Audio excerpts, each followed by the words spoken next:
Okay, thank you, Anise, and thank you all for being here this evening. Just a note about the flow of the program this evening. So after the presentation is over, I will usher Jack and Sue out to the lobby where they will sign copies of the book. If you want a personalized inscription, we do have little papers up at the table. You can write what you want written, and Jack Davis and Sue will write that into your book.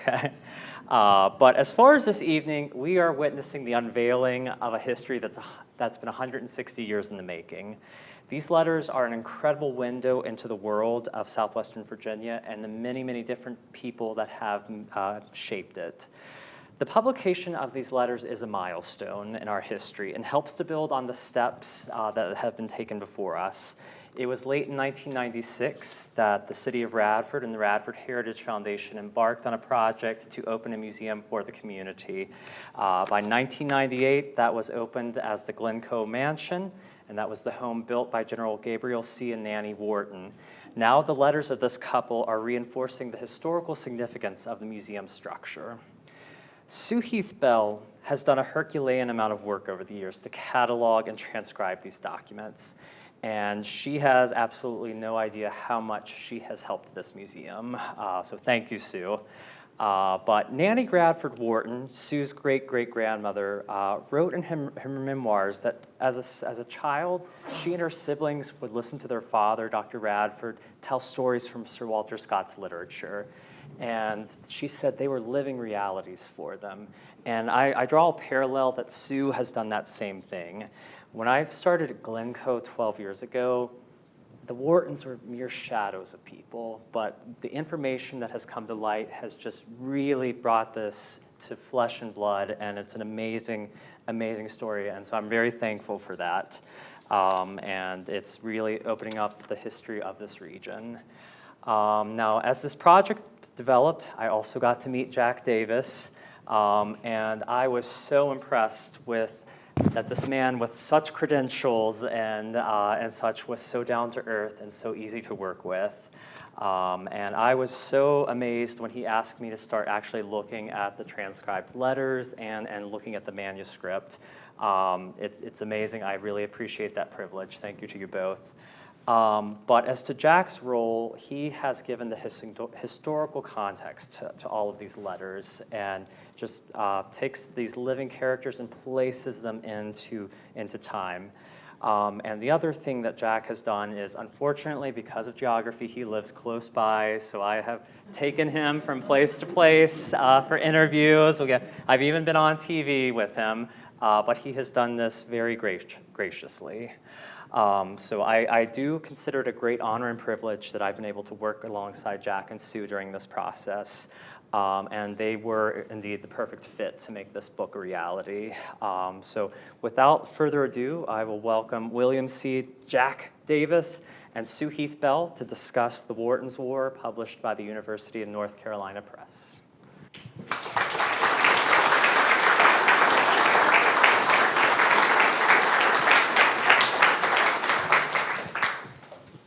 Good evening. Good evening. Thank you all for being here. And we'd be remiss if we didn't extend great thanks indeed to Scott and all that he has done, and work with some of the volunteers at Glencoe as well. It's been a happy reciprocal relationship, I think. And maybe we hope it'll continue. There's bound to be more letters somewhere.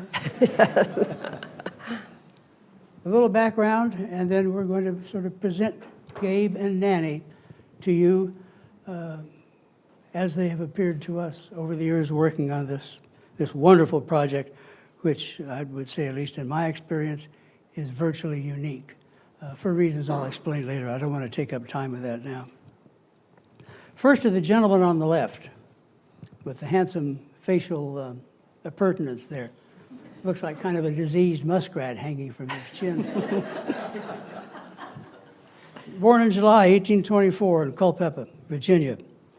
He's educated in private academies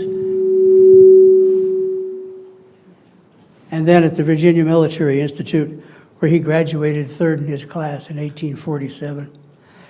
He started out as a private tutor, earning his living But then in time decided to transfer over to civil engineering, which is what all the students studied at VMI at that time.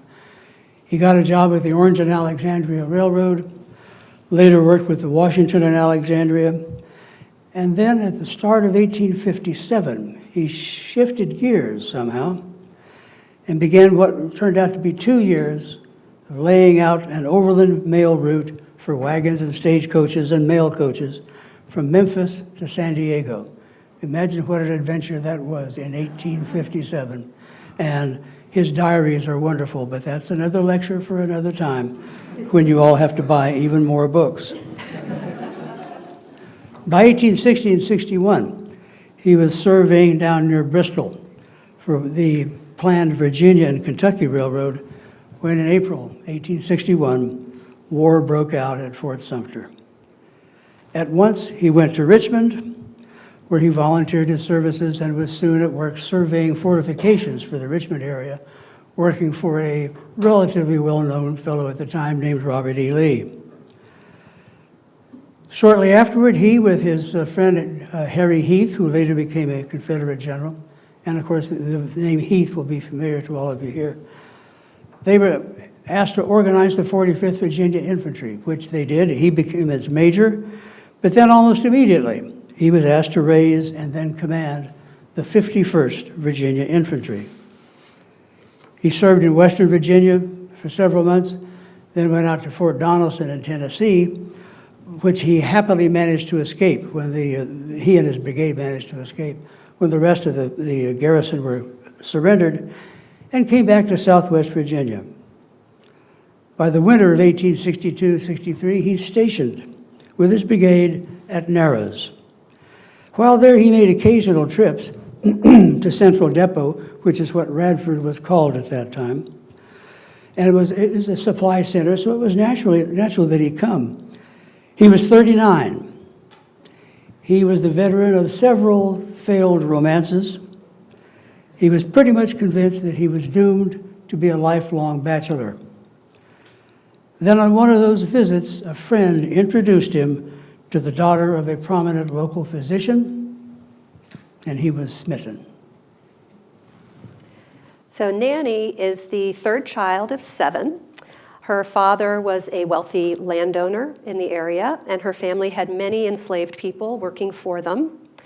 Nanny's father saw a lot of promise in the New River Valley location, and he was keen to develop the transportation, including a stone-paved road called the Rock Road, and also the first rail line that came through Southwest Virginia. Nanny especially adored her older brothers, William and John. She had a large extended family of cousins and aunts and uncles that she would visit regularly, who all lived in our general vicinity. The Radford family believed in education for their daughters as well as their sons. Among the papers in the attic, I found Nanny's old French book and her old astronomy book with doodles inside. Dr. Radford had a primary school built for the local children so that his sons and then later his daughters, when they were old enough, could attend. After the war, Nanny wrote her memoir, part of it, and she noted how her parents read to the children every night and how she wished she could go to school and be just like her older brothers.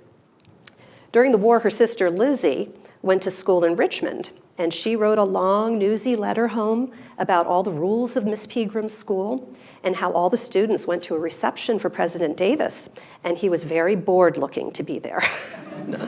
So even during the war, Nanny received regular deliveries of reading materials, including the multi-volume version of Les Mis, which came out in 1862. We didn't have room in the book for this letter dated August 3rd, 1863, but Nanny gave an entire sketch of Cosette to Gabe to keep him up to date on the story. We can't pinpoint the exact date that Nanny met Gabe, but by this time, her beloved brother Willie had been killed at the Battle of Williamsburg, and her parents had spent the better part of a year trying to recover his body to have it buried in the local family cemetery. They don't actually recover the body until after the war, and by that time, her beloved brother John had also been killed. So the first letters begin with Nanny and Gabe's engagement in March 1863. Gabe proposed and she accepted. March 8, 1863. Will Miss Nanny pardon the intrusion of this my little messenger? May I hope it may be kindly received. Should it cause you the slightest annoyance, please commit it to the flames. As there is nothing in this region of which I could write to interest you, I trust you will excuse my vanity and egotism that prompts me to give you an account of my travels and acts since the morning I had to double quick to the Central, that is the station, to take the cars. The cars are the train.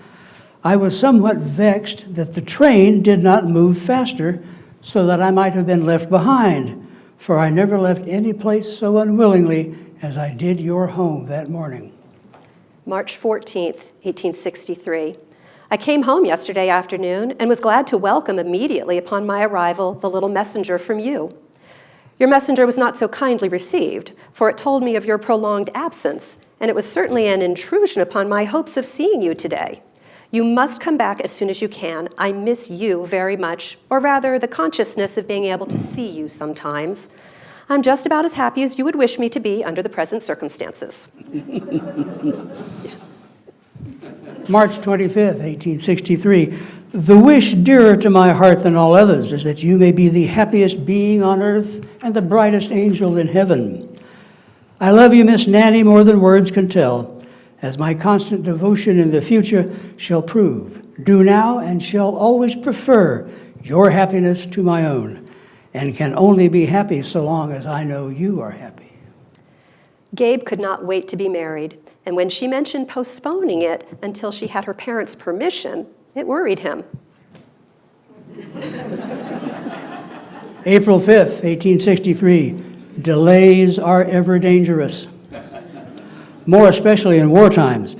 Therefore it was that I have urged you to shorten the engagement, not that I did not have full and perfect confidence in you, but I know I might be ordered away to the most distant point in the Confederacy. It would then be impossible for me to visit you often.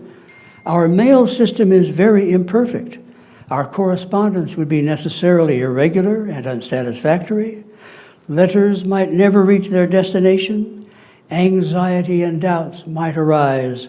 Misunderstanding occur, which might possibly break the engagement. I honestly believe the comfort and happiness of each of us will be promoted by shortening the engagement, as you have agreed. I confess I am nervously anxious as to the decision of your father. The 14th of May will be soon here, and then it will be stopped. I do think myself the most lucky man in the world. April 30th, 1863. You have no idea what an excitement my expected marriage produced among the girls of my set. I am the first to be married, and popularity is a very disagreeable thing sometimes. I hear the most beautiful compliments paid you on all occasions. Did it never strike you that you and I might be most grievously disappointed in each other? I'm sure if I believed everything favorable I hear of you, I should consider you two entirely perfect for this sinful world.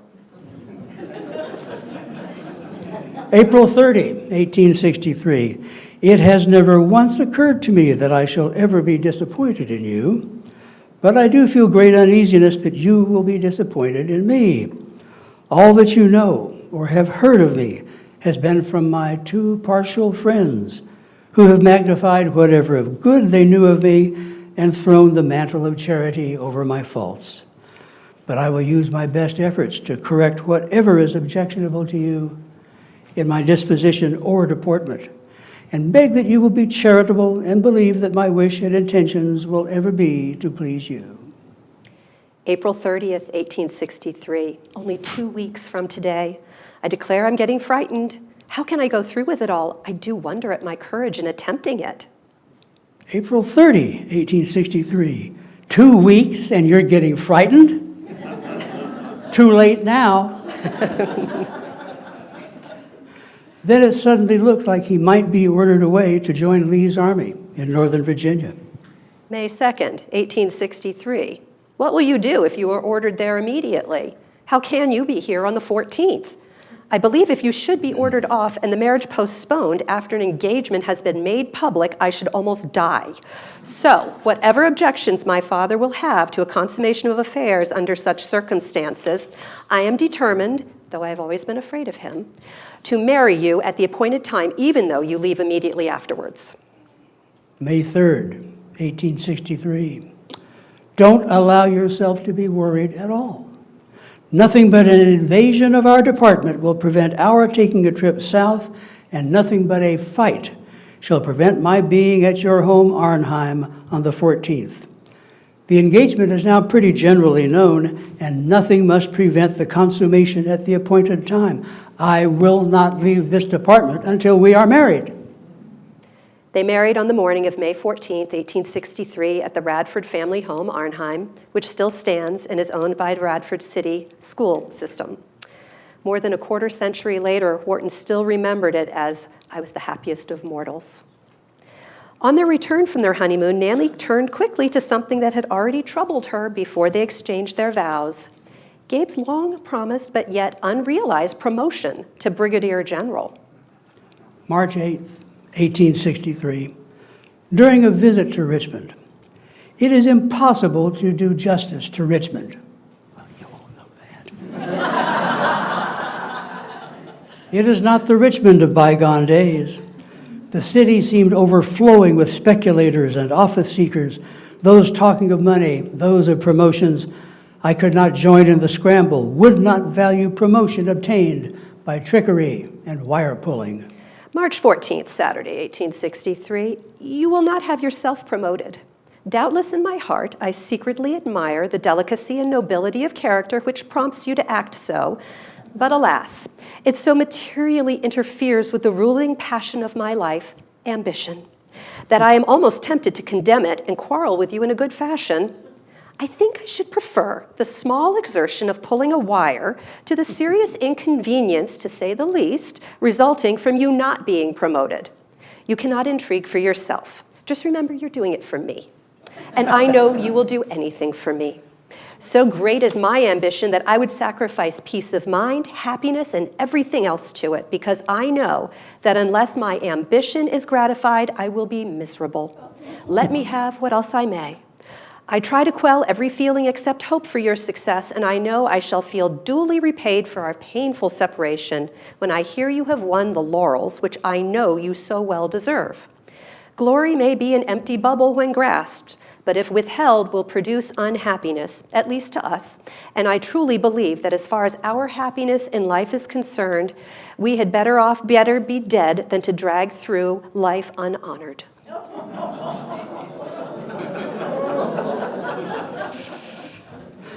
That July, shortly after Gettysburg, Gabe's brigade was ordered to join Lee in the lower Shenandoah. July 27, 1863. I know you only care for promotion on my account, and I am sure I don't care. I'm convinced the fates are against us and in the way of worldly honors, and who cares? We can be independent of the applause of the world. I will still admire you and think you the greatest man in this world if nobody else does. Lee's army must have need of officers now, and if you only improve every advantage, you will certainly be promoted. July 28, 1863. General Early is very anxious for me to join his division and wishes to place me in command of his old brigade. A number of the officers in the brigade called to see me and expressed the wish that I should be placed in command. What do you advise me to do? If I get in that division, there will be no possibility of my ever getting back to Southwest Virginia. I shall then be part and parcel of the Army of Northern Virginia, would have but few opportunities to see you during the war, but would have much better and more certain opportunities for gaining reputation, of winning a name, or finding a grave. Let me know your wishes. July 27th, 1863. At this moment, I don't care if you are never promoted just as long as you come back to me. I think ambition is all foolery after all, don't you? As for ambition, which you and everyone may think induces me to advise this, every particle has fled from me, And this moment, were the war over, I should be willing to retire from the world to some place where no one could ever hear of you again. And if this war lasts and you gain fame and reputation, it would not half pay me for all the wretched, lonely days I have spent since you have left me. August 7, 1863. They will have to give me the commission to which I am entitled by long command, or there will be a fuss. I have played amiable long enough. I am making the greatest sacrifice a man ever made when I gave you up to join General Lee. And if justice is now denied me, then my own self-respect will force me to give up all command and take up my musket. I will be far happier in the ranks, retaining my own self-respect. August 10th, 1863. I think if you are not promoted soon, I shall turn traitor to my country. Finally, on September 25th, 1863, his promotion to brigadier was issued. And before long, Nanny would be suggesting that he should be promoted again to major general, but that never came. Meanwhile, both Gabe and Nanny had mixed feelings about the prospects for the cause that put him in the uniform in the first place.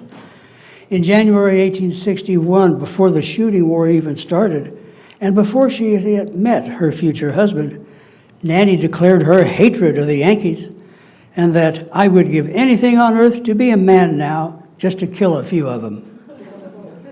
3 months after their wedding, she seemed less cocksure. August 7th, 1863. I wish I could think with you that the war would be over in the fall. I don't believe that, darling. I think it will last several years yet. I have serious doubts as to the result of this war. I fear that we will have great difficulty in maintaining our independence. I wish I could have some pride in this little confederacy or feel that 'twould be a great government if it were successful, but I cannot. I think it impossible we could ever whip the Yankees. August 9, 1863. I'm surprised you should confess your serious doubts as to the result of the war. Our sky looks brighter now, dearest, than it did a few weeks since. This causes me to hope that the end is near, and that the war is soon to terminate, and that we will soon be each other's alone and all together and forever. November 9th, 1863. If I could only think the war would be over by winter's close, I would be happy. I am so tired of it. But I ought not to write so. We ought to be more patriotic, my darling, and not think of ourselves. December 5th, 1863. Our future does indeed look dark, but we must not despond. November 30th, 1863. I'm afraid this cruel war will not be over as soon as we had hoped. Sometimes I feel that Providence has deserted our country. I'm very tired of this war. I wonder it isn't stopped on my own account, if no other. I feel mighty low-spirited and unhappy. As we are tied to this hateful cause, honor will not permit us to desert it. I, who used to never think of the future, shudder now when I reflect on what is to be my future fate. Oh, darling, what is to become of us all? November 4th, 1864. I have had enough of war. I crave for rest and quiet with you. I desire above all things to be with you on a nice little farm, neatly fixed up, where we could ride or drive or stay at home as we chose. My life from early boyhood has been one of excitement. I would love now to try the opposite. You and I, won't we be happy little folks? November 9th, 1864. I believe the Yankees are obliged to conquer in another 4 years of wartime. Everything will be exhausted in the Confederacy by that time. I believe that the only difference between the two nations is that the Yankees are the smartest. We can't cope with them in meanness or subtle acuteness. November 10, 1864. Don't get despondent, love. We are not whipped. We will not be whipped. The general impression seems to prevail that the war is to continue for another 4 years longer. All hopes of an early peace seem gone. Even soldiers sigh and say, 4 years more. Whilst I can see no reason for thinking the war will end soon, still I don't think there's any ground for despondency or any reason why our cause should be despaired of. I am sure we shall finally succeed. The ordeal through which we are passing is a terrible one. Let us try to be hopeful that a brighter day will dawn soon. They agreed and disagreed on the quality of the Confederate leaders who were managing that cause. August 7th, 1863. I do not admire General Lee, as everyone else does. I believe if there had been one great spirit in the Southern Confederacy, the war would be ended. After reading the life of Napoleon, everybody seems so little. As a Frenchman said here once, Lee is but a corporal compared to Bonaparte. August 9, 1863, I regret to hear you say you do not admire General Lee. I have the fullest confidence in the capacity of General Lee. Our only hope is in him. If he can't whip the Yankees, no one can. If he fails, all is lost. I have so much admiration for him that I would cheerfully agree to his being made king and give him all the power he might need. August 10th, 1863.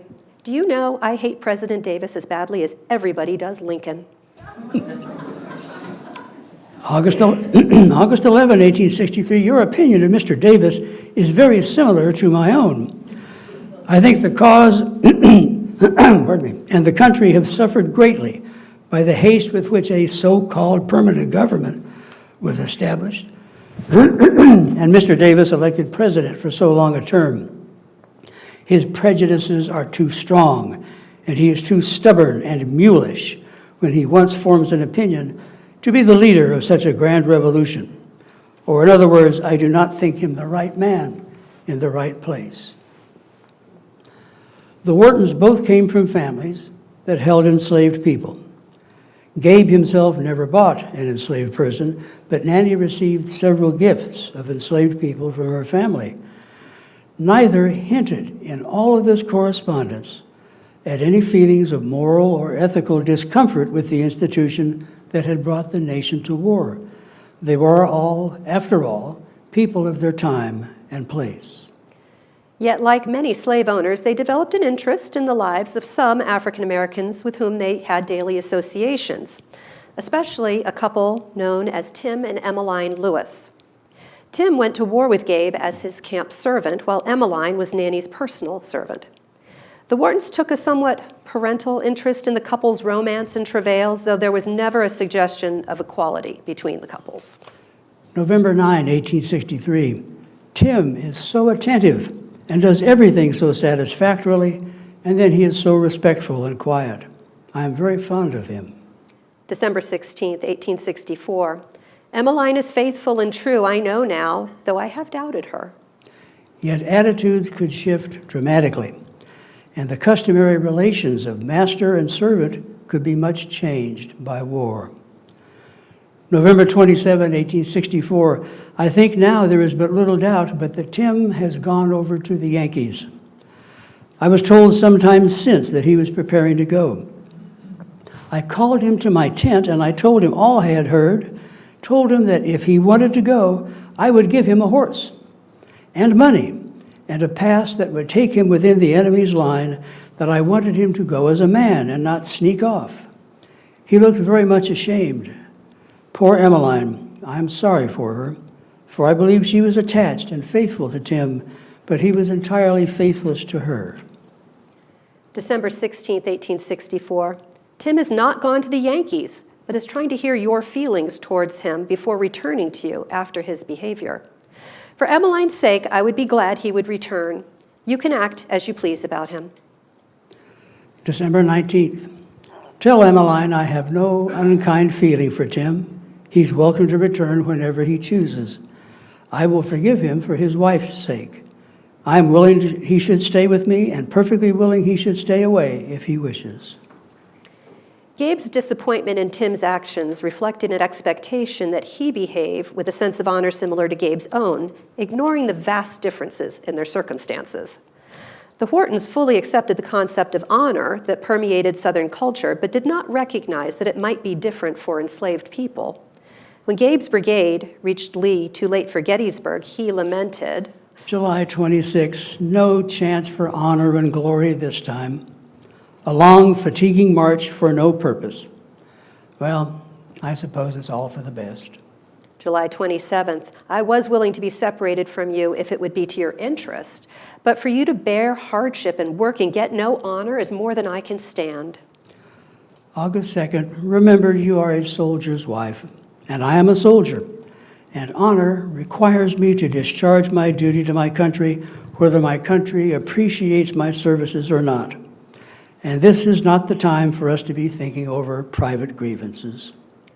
A year later, in September 1864, September 6th, I would fly to you this moment if I could leave here honorably.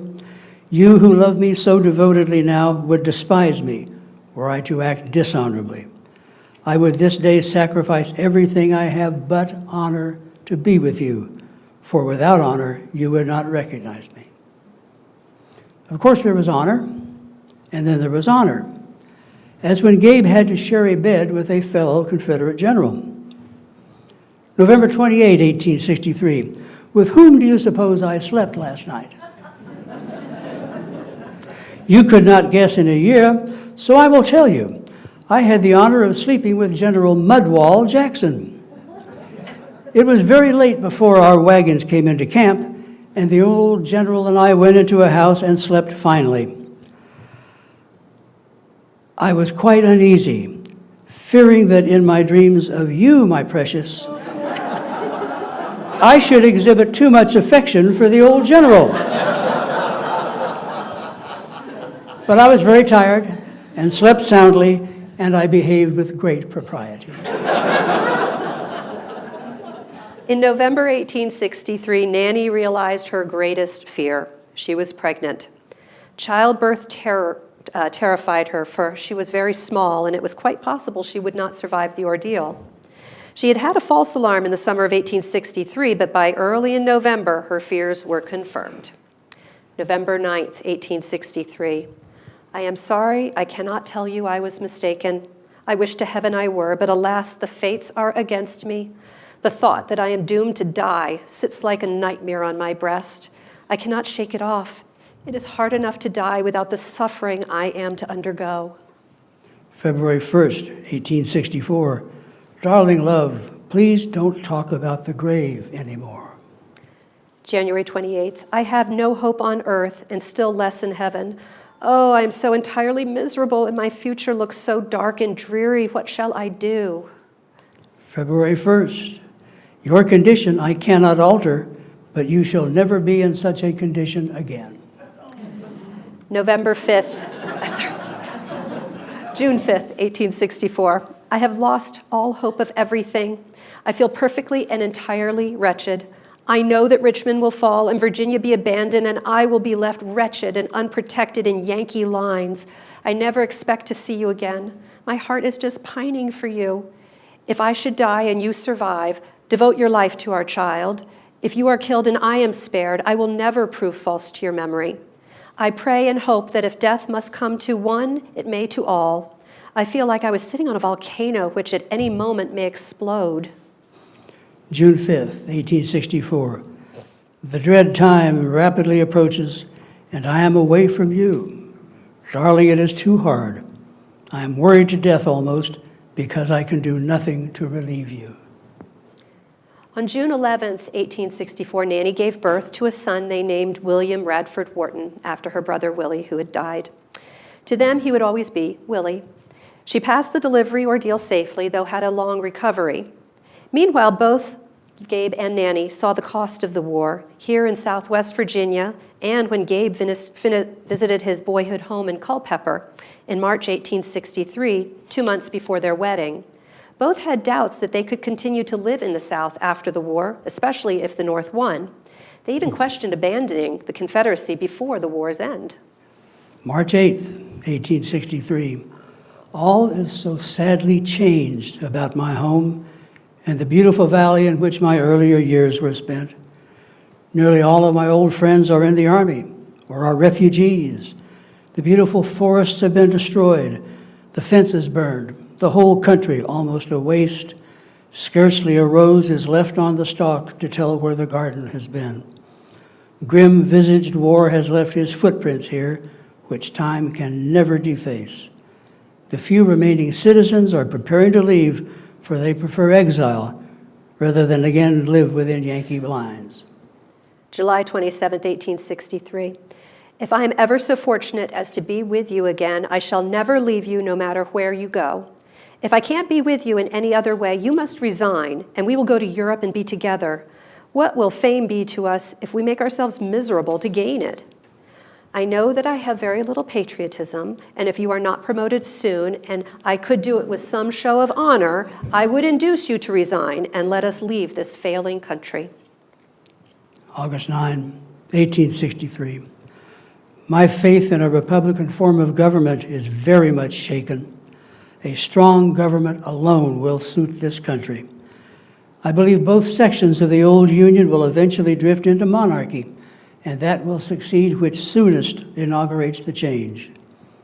Should General Lee be defeated, Richmond falls, and Virginia will be abandoned. The cause of the Confederacy will then be desperate indeed. Should I see any probability of such a result, I want you to get ready for a European tour. We will try the excitement of running the blockade. I most truly echo your wish that we could leave this country. I would most cheerfully say farewell to country, friends, and kindred, to be alone with you, my dearest, my only love, in a country where we could enjoy peace, quiet, and happiness. I wish we were in such a country now. November 15th, 1863, I agree with you perfectly in regard to running the blockade next spring if we can. I am sick of the war and would willingly leave this country forever, for I think our cause is going down, down as fast as possible. November 14, 1863. If this miserable war don't end by next spring, let's run the blockade and go to some quiet region and spend the remainder of our days together, alone and happy. What do you say, darling? We have made sacrifices enough for country and patriotism, don't you think so? May 29th, 1864. My nights are waking dreams of horror, and days are filled with dread of some dire evil. I have felt that Lee would be whipped and everything terrible would happen to us that Yankee villainy could perpetuate. If it comes to the final test, to abandon country or each other, we must give up country. A nation's glory will do little to give us pleasure if we never lay more eyes on each other again. November 10, 1864. Whenever I ascertain that our cause is hopeless, I will take you and our baby and make our way to a quiet and safe retreat in northern Mexico. And then, away from the maddening world's ignoble strife, we will love in peace and quiet. November 30th, 1864. I have no hope in the future. I am so anxious to leave this country. If by any honorable means you could leave the army, I look for nothing but death and ruin here. So they exchanged their last wartime letters in the final days of March 1865. March 27th. Our men seem to be in good spirits and say we will give the Yankees another trial. I hope with full success. March 29th, 1865. I'm afraid from the northern accounts that a large force will attempt to occupy this country. I'm very anxious about you, my darling. 11 days later, Lee surrendered at Appomattox. Not being part of Lee's army, Wharton's small command remained near Lynchburg, now independent. On April 12th, he gave his men a 60-day furlough, knowing full well they would never return, while he went home to Nanny. A few weeks later, he returned to Lynchburg to give his parole. June 20th, 1865, Lynchburg. This, I presume, is my last day as a Confederate officer. I feel right blue at the idea of severing the connection which, though not pleasant all the time, has been a source of much pleasure to me. I shall never forget I owe you and Willie all the real happiness I have ever enjoyed to my being a Confederate officer. I shall love to remember that always. The next day, Gabe became probably the last Confederate general to be paroled. Following the war, he returns back to Radford, and he and Nanny both begin an effort to rebuild not only themselves and their families' fortunes, but the region itself. He'll go into politics. He'll serve multiple terms in the Virginia legislature. It will be Gabe who actually pushes through the legislation that gets the Morrell Land Grant College Act land given to Olin and Preston Institute to create Virginia Tech. He's one of the fathers of Virginia Tech. He looks at building railroads. He tries to build a new town called New River, just across the river from us. Railroading, engineering, iron manufacturing, lumber, sawmills, a host of different industries he would try to rebuild his own fortunes and that of the region. In many, he was not successful, but he still started things that others managed to bring to completion. And all through that period, he was devoted to Nanny. Even when earning a living forced him to spend vast amounts of time in the Southwest as a land agent for the Department of the Interior, though he did love the Southwest, where he had brushes with characters named Geronimo and the like. He really enjoyed it, but it was always Radford, it was always Glen Cove, the home that he built for Nanny in 1876, that drew him back here. He lived until 1906, when he died, loved and venerated in this community, and generally at large in the Confederacy. Not one of its most famous generals, but certainly one of its finest gentlemen. After the war, Nanny dutifully supported Gabe in all his endeavors to bring prosperity to the area as well as themselves. But by the 1880s, Nanny realized that Gabe's kindly nature and big dreams resulted in them being hopelessly in debt. Something had to be done, and she was the woman to do it. Willie, their son, acknowledged in his letter to her dated January 9th, 1888, "Your greatest faculty is your unbreakable determination to let no thought of pleasure draw you away from your object." So upon her marriage, her father had given Nanny 500 acres forming what is now part of the city of Radford. And in his old age, a melancholy Gabe said he had no money and no assets. And this was true because Dr. Radford gave Nanny all of that property. It was hers, not her husband's. And like during the war, Gabe continued to trust Nanny's instincts and business acumen. Nanny pored over hand-drawn schematics and divided up lots, built small homes, rented them out to anyone who would pay her cash regardless of color. She hounded people to pay the rent, and unlike Gabe, would not extend credit or accept hard luck stories. On one occasion in 1886, she felt she was being swindled out of $6, so she rode over with 2 employees as witnesses and threatened a Mr. Owens. At the subsequent court case where she was charged with assault, her defense included, quote, "I did not point the gun at him or draw it on him." And she made sure her witnesses knew, quote, "The pistol was not loaded. I have only wanted to scare Owens." Back to the Southern culture of honor, the judge essentially shamed Owens by asking, quote, "Is he afraid of Mrs. Wharton?" And Owens indignantly denied this. And the judge said, "Was any blood spilled?" And the judge says, "I don't see how an assault could be made on an empty pistol." Nanny was paid her $6 and crowed her triumph in a letter to Gabe saying, "Veni vidi vici, I never enjoyed a day more. You know, battle is my element and victory is so sweet, and it means to me control over what is my own." With Gabe working out west and Willie contributing his income in Nanny's management, the Whartons crawled out of debt by the late 1880s. But unfortunately, Nanny did not live to see their success. She died unexpectedly on April 15th, 1890, at the young age of 46. Gabe was bereft. He did not gain any measure of happiness until his granddaughter was born and named after Nanny. He called her Nita, Little Ann. And he found some level of purpose in helping raise Nita, and she adored her grandfather. As a retiree, Nita spent every summer at Glencoe, and my family would spend a week with her. And I recall as a child sliding down the banister just like my mother used to do when she was a child. I explored all the rooms looking for treasures, and one day I asked if I could look in the attic. And I was told no.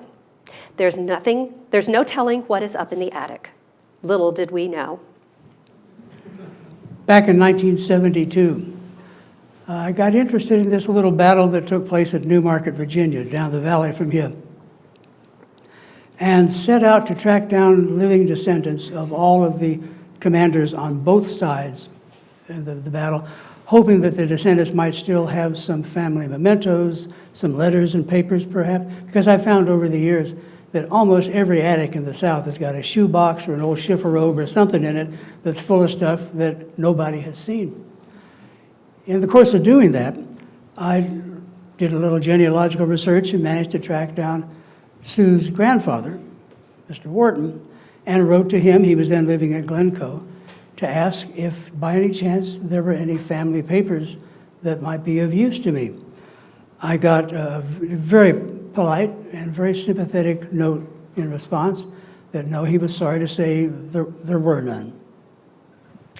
So by the early 1880s, because no one was living in the house full time, it was being broken into fairly frequently and items were stolen.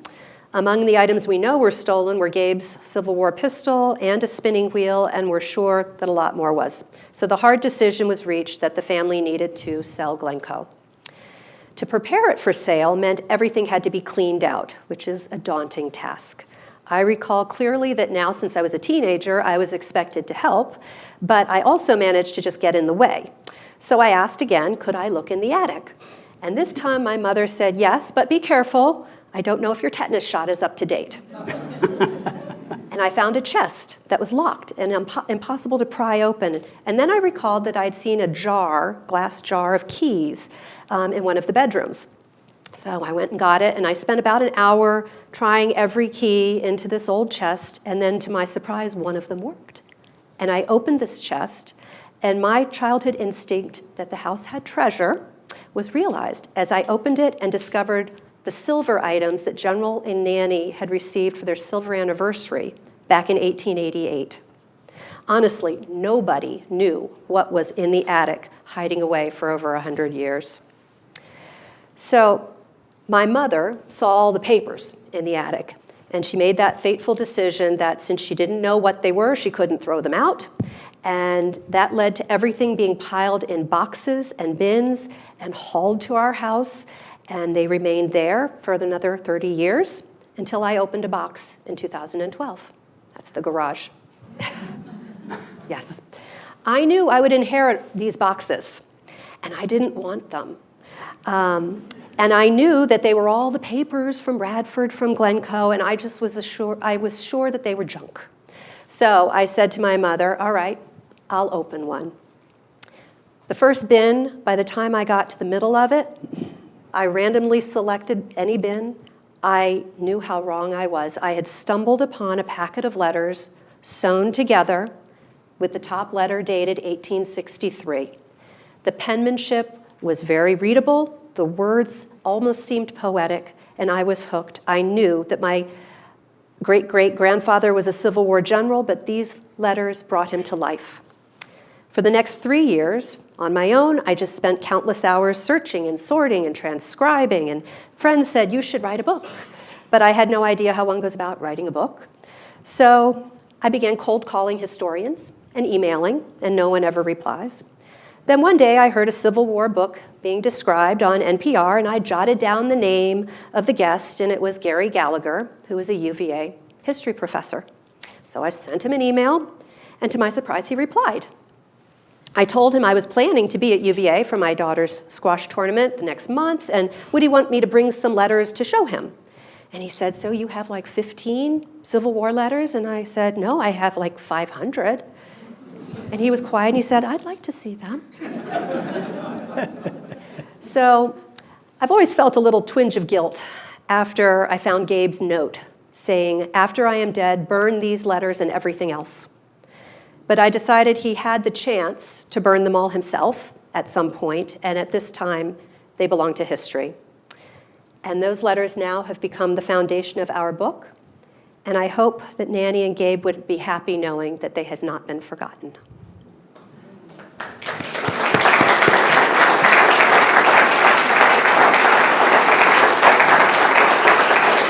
Thanks, Scott.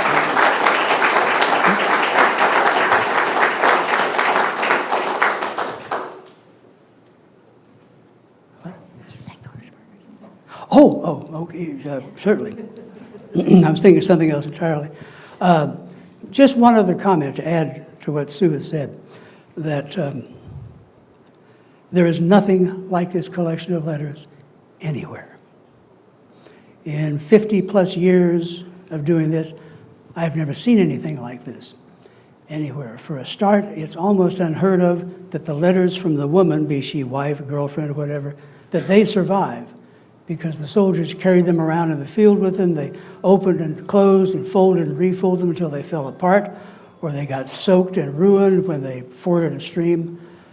If you have any letters from the woman at home, they will usually be very few. And instead, there are 525 of these letters, and about half of them are by Nanny. And on top of that, both she and Gabe are so erudite. They're so well educated. I mean, the way they write, the way they speak, their references. I spent untold hours trying to track down obscure Scottish poets of the 18th century because they, for some reason, had committed all of their works to memory.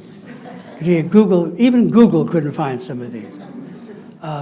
It's a real thrill for me that Sue allowed me to join the family and sort of listen in on them for those years. It's been a great pleasure for both of us to be here with you all tonight, and it's a great pleasure for the reception to follow, for which we wish to thank in particular Kathleen and Dick Harshberger for sponsoring it, for being such good friends for so many years, and for being here. Thank you all very much.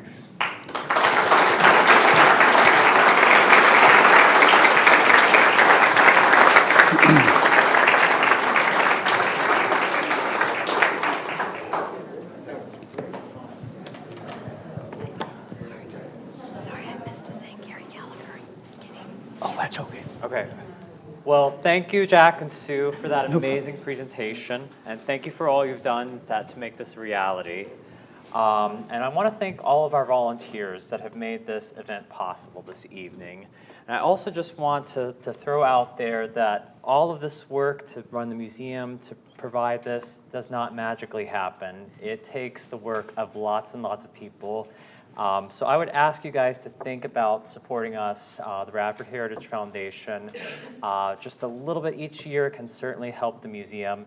And I will throw out there that Jack and Sandy have been members for years of our organization, well before the book. And of course, Sue is part of our membership, but they are loyal supporters, and I wish you guys, or hope those that are not, would join us in that effort. But thank you all again for being here this evening. I am going to take Jack and Sue to the lobby where they will be signing books. If you will please remain seated while they are exiting, then you guys can certainly run for the door. Okay, thank you, thank you.